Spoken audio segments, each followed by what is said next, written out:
What motivated you to pursue a career in economics? I knew from a young age that I wanted to be a professor of something. Originally, I actually wanted to be a professor of English literature. I loved novels, short stories, that kind of thing. I had fancies of being the next Shakespeare. Then, as before I started college, I read Ayn Rand's Atlas Shrugged, which seemed totally crazy to me because she had all these things about free markets being able to do things that I never heard they would be any good at. That got me curious. Is this woman totally crazy or what? And I started reading, especially free market economics. That's what I did a lot in my 12th year in high school. Once I was in college, then I learned normal economics too. And I said, all right, well, it's more complicated. But anyway, that is the story. Is I started learning economics to find out whether Ayn Rand's views about the desirable economic policy were even feasible. And from there, I just got very interested in what you could call the science of human nature, just understanding what makes human beings tick, why societies work the way they do. I guess I And could also add that when I was in college, I was then weighing, should I be an economics professor or a philosophy professor? And really, I spent a lot of time saying, well, each field has its terrible problems. Which set of terrible problems bother me the least?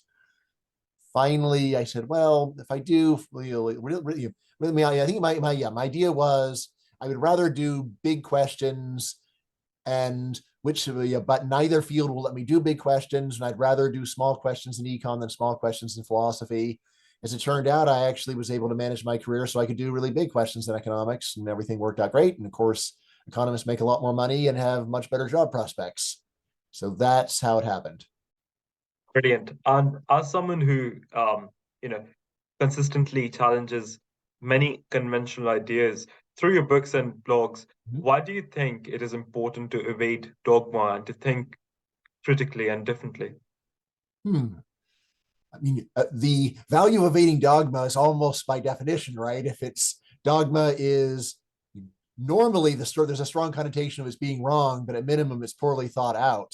So I Yeah. was like, what's the point of that? What's the point of avoiding poorly thought out stuff? Yeah, well, it's almost certainly wrong, oversimplified. So yeah, there's that. In terms of what's the value of thinking critically, it's really the only alternative to just accepting what the standard views are and repeating them.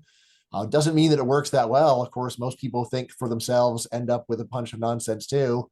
If you look at your typical conspiracy theorists, to say they're not thinking for themselves seems kind of unfair. They're doing independent thinking. Yeah, right. So sometimes they're repeating what other conspiracy theorists think, but they at least they're synthesizing. They're getting a bunch of different conspiracy stories and putting it all together. So there is that danger.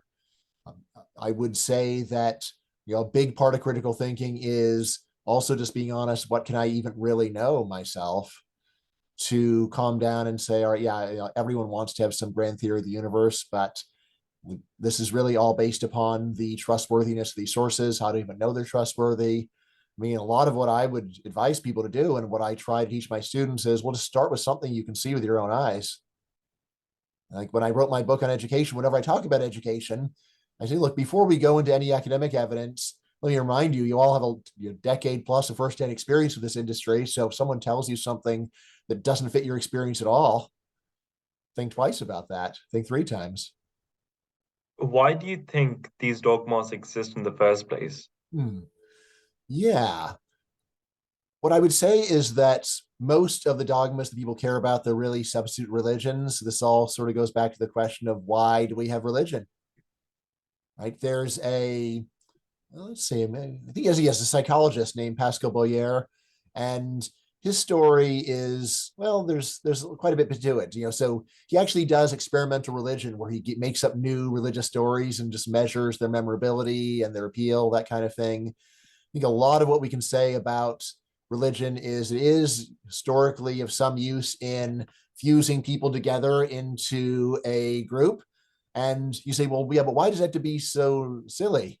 And story that my colleague Robin Hanson come up with is, well, you can't really fuse a group together with a theory the sky is blue because everybody believes that it's obvious.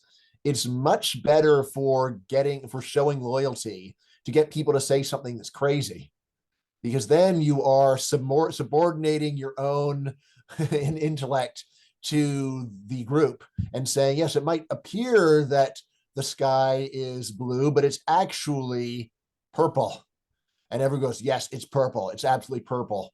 Right. And then this way you can really sort of put people to the test. It's kind of like getting someone to pick up hot metal with their bare hands. And it's like, well, like anyone could just pick up a peach and that wouldn't really show loyalty to the group, but picking up hot metal, there's something there. So I would think that a lot, at least, of the dogmas that people have, it's sort of an extension of this very ancient motive of religion. So really, if you could understand why primitive religion exists, then I think you could understand dogma more generally. It's part of group. Yes, a lot of it is part of group identity, right? And then when you think about it more, say, well, but it seems like a lot of this is the individual cares more about it than the group even does. So one where you have to again go back to our ancestral environment where there's really just so little privacy, where everybody knows everybody's business. And in an environment like that, it's really important to sincerely care about the group. You don't want to be someone that's looking constantly for a way to weasel out of group loyalty because you're going to get caught. So I would say that evolution actually changes our sincere feelings, not just doesn't just give us a desire to please, but it actually makes us genuinely care about other people's opinions, because in that ancestral environment, other people's opinions are the difference between life and death. Fast forward to the modern world where you can be really weird and nothing bad happens to you. I was just in Japan, and of course, the Japanese, they're still masking outdoors like 90-95%. Now, why are they doing it? Well, conformity. But it seems like a lot of that conformity is internally motivated at this point. Oh, I couldn't bear to be different. And sort of the strongest sign this is, in fact, not just a Japanese trait, but a general human trait. Almost all the Westerners are masking out outside of Japan too. It's like, oh my God, I couldn't bear if the Japanese thought ill of me. I just walk around like I own the place, but I'm clearly really weird. Let's just jump into some of your work, Mhm. in particular your book, The Myth of the Rational Voter, where you looked into four different biases. Can you please give us a short introduction of what these biases are Mhm. and how Mhm. have they evolved? Right. The four biases that I talk about in the myth of rational voter are first what I call anti-market bias, then anti-foreign bias, make-work bias, and finally pessimistic bias. These are, at minimum, long-standing belief gaps between economists and the public in the best way to think about how the economy works. I also argue that these are cases where the experts are generally right and the public is generally wrong. What are they?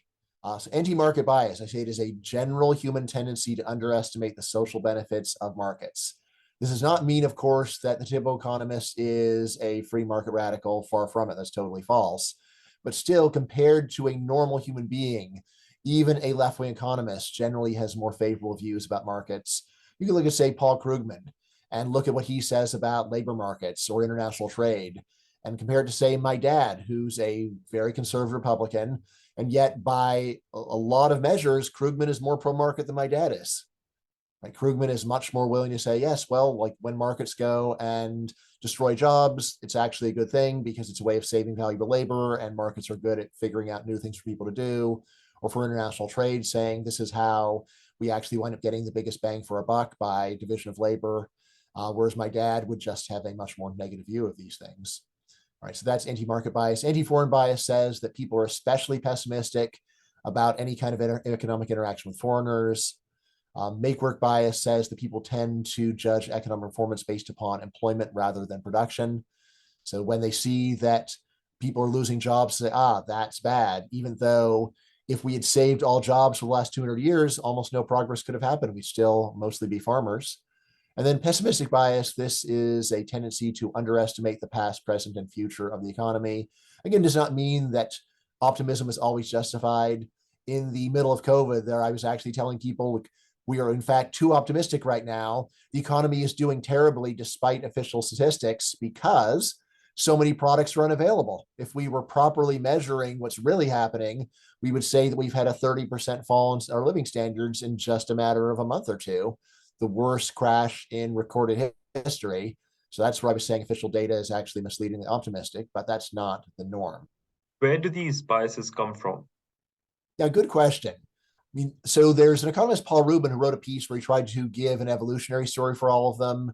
It's a great effort, but the only one that I thought he really had much of a good story for was the anti-foreign bias. There, his story came down to, for almost all of human evolution, it was completely justified to think of foreign humans as a danger because in a hunter-gatherer economy, at best, it's zero sum. If other people show up to say, "Oh, great, we can trade with them." Well, what are they going to trade? Our animals that we hunt, right? Great, thanks a lot, right? And then, of course, that's even ignoring the very common scenario where that other group of humans just murders all the men in their sleep before dawn, and then goes and enslaves the women, and that's again also very common throughout human history. So again, I say it's not a bad story about why we have the xenophobia. 10,000 years ago, it was reasonable to be very afraid of foreigners, and we just haven't adapted emotionally all that well. For the others, he did have stories, but I just don't find them very convincing. Like he had one saying, well, zero sum thinking makes sense in a world with very little economic growth. And I said, look, uh, when you are on the edge of starvation, you should be looking for any possible way to better your condition. And there are gains to trade in even a very primitive environment. So it is not sensible to be opposed to, or to just act as if there's no gains to trade because you're really poor and there's no growth. It's really in this very primitive economic environment that you should be trying to grab any little advantage that you could possibly get. So I didn't think that made very much sense. I mean, in terms of what's going on, I have been developing a bigger story, and which encompasses these biases. It's unfortunately a little bit vague, but if you combine it with some other knowledge of human psychology, then it's helpful. So there's a concept in psychology called social desirability bias. It's a very simple idea. It just comes down to when the truth sounds bad, people lie. And if the lies become ubiquitous enough, then people just they sort of harden into dogma. People don't even think about them. They don't think they're lying anymore. Right? I think a classic example would be something like, "Am I fat?" It's like, well, there's only one socially acceptable answer to that question, regardless of my actual weight. Right? And you can see this in things like, did you vote? People overstate their voting rates. Did you go to church? They overstate church attendance. But you can see it even in things like, uh, can you, do you want to come to my party next week? And the socially acceptable answer is to say, "Oh no, I can't." It's like, unless you are going to be, like stranded in the middle of Mongolia, you can come to the party. You are physically capable of arriving at that time, but you just don't want to. However, it is not socially acceptable to say, yes, well, I totally can come, but I have something better to do with my time, so I'm not going to come. So that would be another example of social desirability bias. So anyway, story that I've been coming up with in general, so sort of general story about politics is that really the heart of politics is just taking social desirability bias and turning it up to a high level, right? And I think about all four of these biases fit there. But you could then say, yeah, but why is what sounds good? Why does what sounds good sound good to us? And there's a lot of particular things you can say, but it's hard to come up with a really general story. But it doesn't bother me that much just because it seems to be such a human universal for some things to not sound very good. Like you might say, well, why does it sound good? Why does it sound bad to say I'm super rich? Right? We see in the data there's almost no human being on earth who will self-identify as rich. All right, you might say that's kind of weird. Isn't it good to be rich? Wouldn't you want people to know it? And it's like, well, you do want people to know you're rich, but you don't want to be the person that makes them know it. You want to go and be modest and cool about it. And you want other people to say, oh my God, that guy's so rich. All right. While you say, oh, I'm just a regular guy. I put my pants on one leg at a time. I'm upper middle class. I have heard people worth $100 million claim to be upper middle class, right? Right. So and again, if you say, well, why is it? And you might say this is just like an American thing or an Anglosphere thing, but I've seen data for all of Earth. There's not a single country on Earth where more than a tiny share claim to be rich. So clearly, this is that we just have a general disdain for people so arrogant as to claim they're rich. And I think you can put a lot of of everything else going on. It's not that hard to actually slot it within, for those four biases, like what's going with anti-market bias. Well, really, to be pro-market, you wind up having to say some good things about business and the rich, and that doesn't sound good. You want to talk about the people, not business and the rich, right? And for foreigners, it's like, oh well, we're great foreigners, right? Yeah, there's that element. And again, this is every human society. It's not just some particular society that is anti-foreign. Again, if you're wondering what's going on there, something else that fits with social desirability bias is this: individual bragging is frowned on by every society I've ever heard of, but group bragging is actually okay and can in fact be considered to be great. Like, I am the best. No, don't say that. But we are the best when you're on a team. That's fine. In fact, if you fail to say we are the best, that marks you as being someone that is an enemy of society, right? And again, with make work bias, definitely sounds good to show sympathy for someone who's out of work and is struggling, to go and say, well, but in the long run, this is going to lead to economic growth. Like, you just sound like you're insensitive to people. And again, on the pessimism of just being negative about the economy, right? This is one where, again, it is not like a general pessimism where if you were to go and say something like, what about the progress of our society and eliminating racism or something like that? There's a bunch of areas where it's okay to be optimistic and say, oh, we've made such strides. Again, it's more of, you don't want to go and affiliate with business and the rich and so really people are pessimistic about business, about those things specifically, and that's so tied in to the way we think about the economy. So maybe that's what's going on. Yeah, I mean, I'm working on I'm doing a book on the social desirability bias generally and how it distorts our understanding of economics and politics. So hopefully by the end, I'll have a better understanding. You mentioned in your book that it is irrational for people to not to support free trade. Mhm. However, wouldn't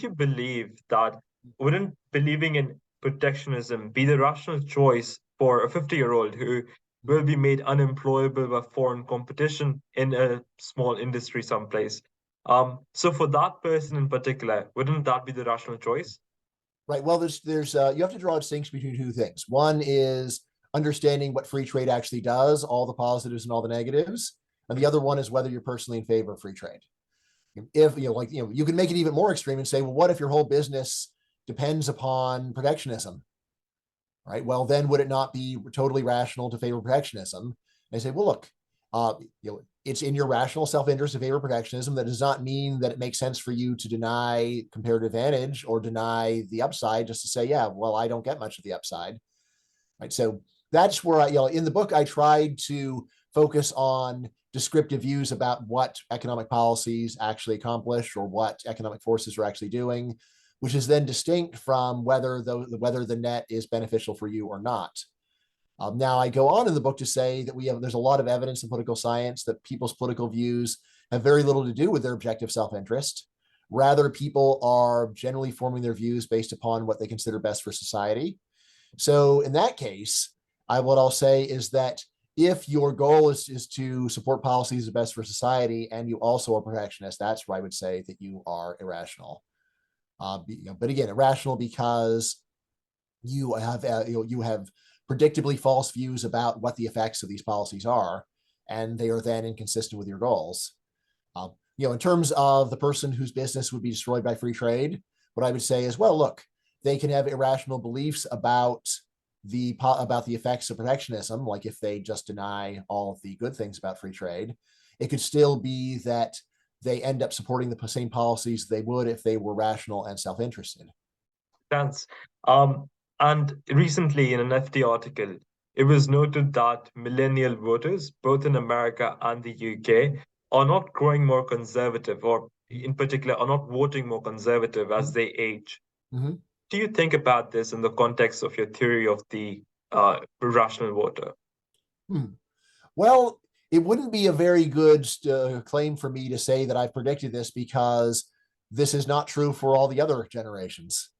Yeah. So if you have a theory and say, well, this perfectly predicts what the young people are doing these days, well, then doesn't it directly contradict all the evidence from all the previous generations we have data on? So, I mean, honestly, this is one where I don't want to claim too much for my story. There's a lot of things that are consistent with being irrational, right? And so I want to say, look, in general, what I expect is that people's political views are going to be a lot like religious views. They're going to be highly based upon, first of all, they're not going to make a lot of sense. Second of all, they're going to be highly based upon conformity to a culture or a subculture. But beyond that, and then I guess I would also say there are just some things that to almost all humans sound good or sound bad. Again, like almost all human beings think it sounds good to say, I stand with the people, not the rich. All right. So that's something that's very universal. And again, there, or to say that like my country comes first. Let's say almost everyone thinks that. Even people who nominally are cosmopolitan will normally very quickly fall into nationalist thinking. So there's that. But yeah, in terms of the details about what's going on with one particular group having one particular view, that's where I would say, no, I mean, I don't really have a theory that predicts that specific thing. So moving on to another subject, while the public quickly adopts new products and technology, Mhm. they're however more hesitant about vaccines and other medical innovations. Why do you think this is the case? Hmm. Yeah, well, I would go back to that idea about politics as a religion and say that anytime that something has this religious halo around it, here at least, there is a greater likelihood of things going wrong.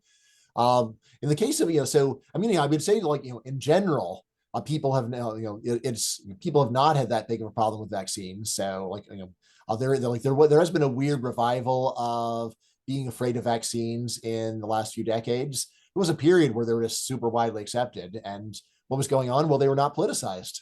There wasn't, like when I was a kid, it wasn't like chicken pox is Republican or something, or the chickenpox vaccine is Republican and smallpox vaccine is Democratic. It was just something that people thought was a good idea, and it was totally apolitical. So yeah, I think the main thing going on with COVID vaccines is they got politicized. They got linked in with the left, and then leftists want to do them to a greater extent, and rightists want to do them to a reduced extent. Now, as to how that happened, it's really weird what happened. Because in terms of logic, the obvious thing is Trump was behind Operation Warp Speed, right? So Republican president goes and expedites or bends a whole lot of federal drug regulations to get a drug to be released to the public many years earlier than it normally would. But then something weird happened, and he didn't really claim that much credit for it, which is weirdness squared. Trump not claiming credit for something, he claims credit for all kinds of things he didn't do anything. He had no reason to claim credit for. Here, he actually was involved, and he didn't seem like he really tried to claim much credit for it. And then he also allowed the pretty obviously it got announced. Let's see. Actually, I'm trying. I think it was actually the approval. I want to double check this, but I believe that the first approvals were announced just a little bit after the election. He didn't go and just bring the head of the FDA in 2 months earlier and say, "Hey, you're dragging your feet today, or you're fired." Right now, if he had done that, then I think we would see an opposite pattern in the U.S. at minimum. And the U.S. is so focal to global politics. I think this would have transformed it all over the world. I think that it then would have been a left-wing thing to say, I don't want these vaccines that have been rushed through without any regulatory approval, right? It's the Trump vaccine. Who knows what's going on there? I'm not sure about this, but it's at least pretty plausible that it's because it was politicized. Now, as to why it got politicized this particular way, it's weird. I don't know about the UK, but actually pre-COVID, anti-vaccination was primarily a left-wing cause. It was basically anti-technology hippies that were in communes and such that weren't going and vaccinating their kids, saying, it's nature, man, you don't want to mess with nature. And then suddenly vaccination has become a left-wing thing. So again, the main thing to understand here is this is very similar, of course, to a lot of the history of religion, where it's like, well, why is transubstantiation the Catholic doctrine and not the Protestant doctrine? Why is it turn out that way? right? And someone who knows the history of religion can say, well, it's all very complicated, and you have to, there's a certain Council of Nicaea and something, right? And in a way that's an acceptable explanation. But on the other hand, you still have to be scratching your head and saying, so odd how things turn out.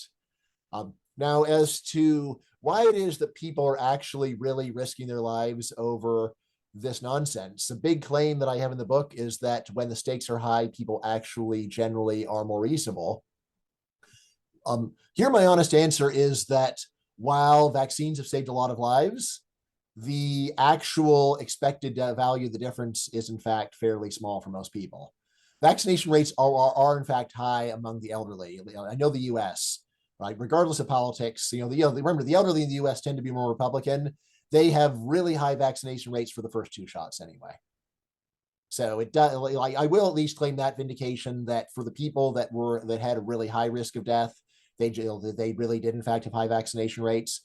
Younger people, I would say it's just not that big of a risk for them, and so it's not all that surprising that someone will go and allow their political views to sway their decision for something where it does not matter that much anyway.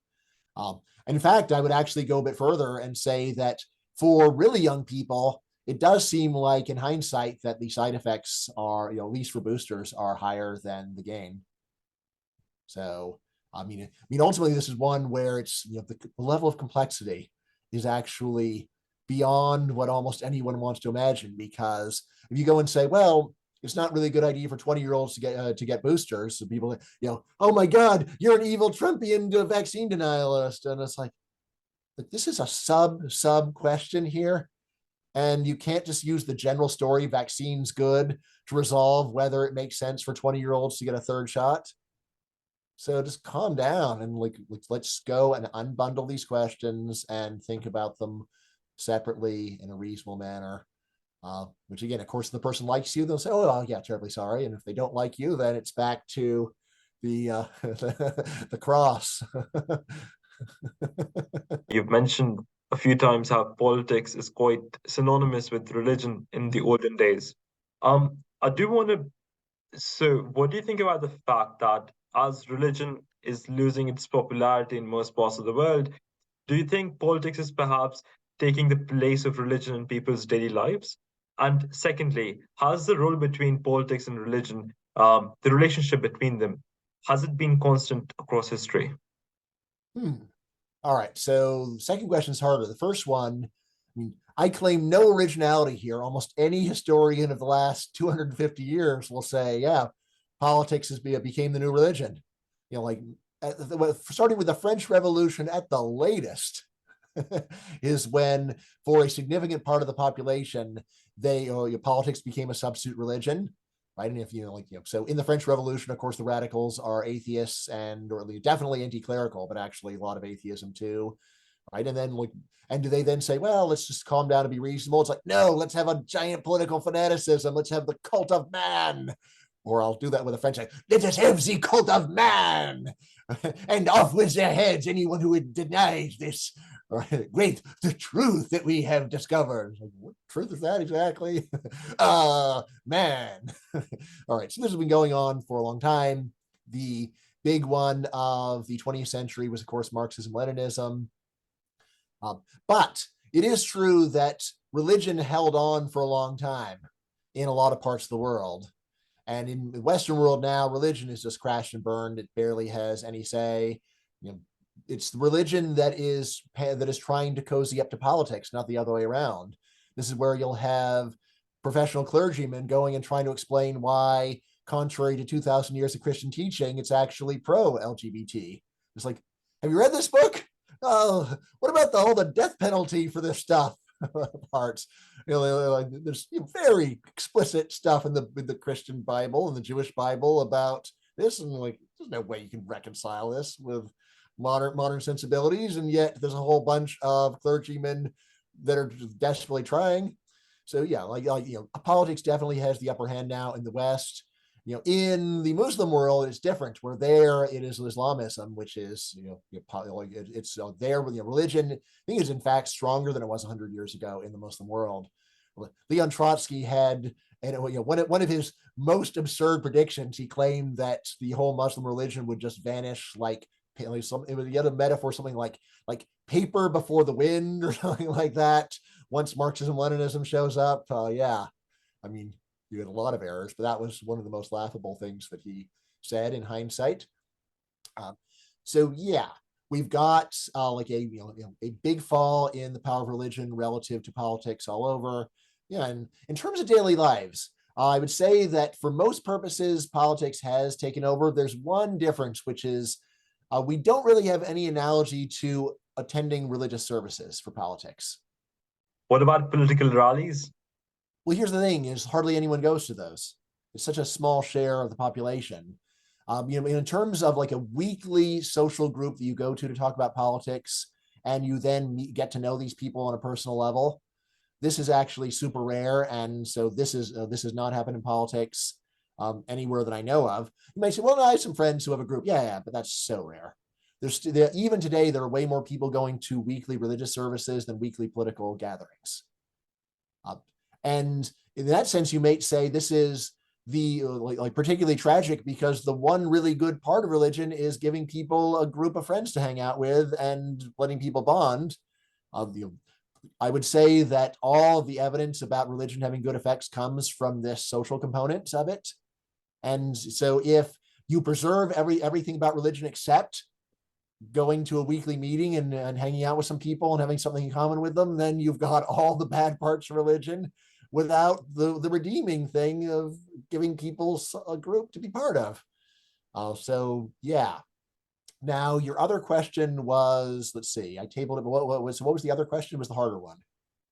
So I was wondering, has the relationship between politics and religion been the same across time? Yeah, no. No, it is not. I mean, well, here's one big thing is that throughout most of human history, you've got one religion and one politics, really. And if you are against either, you're dead. Mm. Right? There's a little bit of wiggle room, but not much.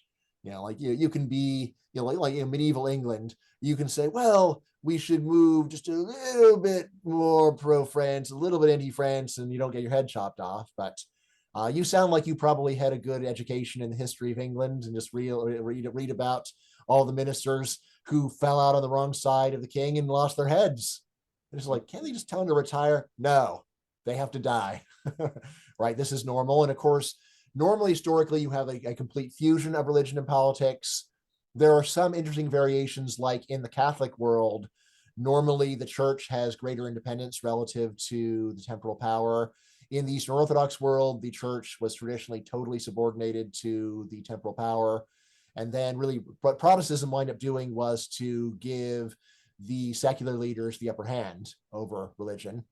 And then once that happened in the Protestant areas, tended to happen in the Catholic areas too. But yeah, the modern world is really pretty anomalous, where especially the modern West, where religion is basically has so much lost favor, and then politics has expanded to fulfill a lot of the previous functions of religion. So yeah, it's changed a lot over time. Um, yeah, so I would so and again, even now is like pretty different from when I was a kid.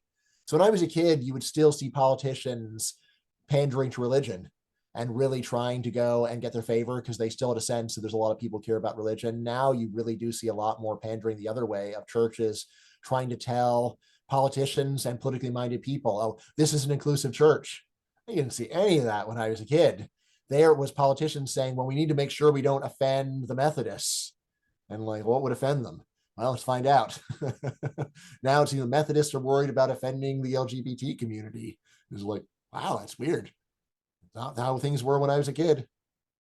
You're also a strong proponent of open borders. What is one valid criticism that you think holds true against open borders?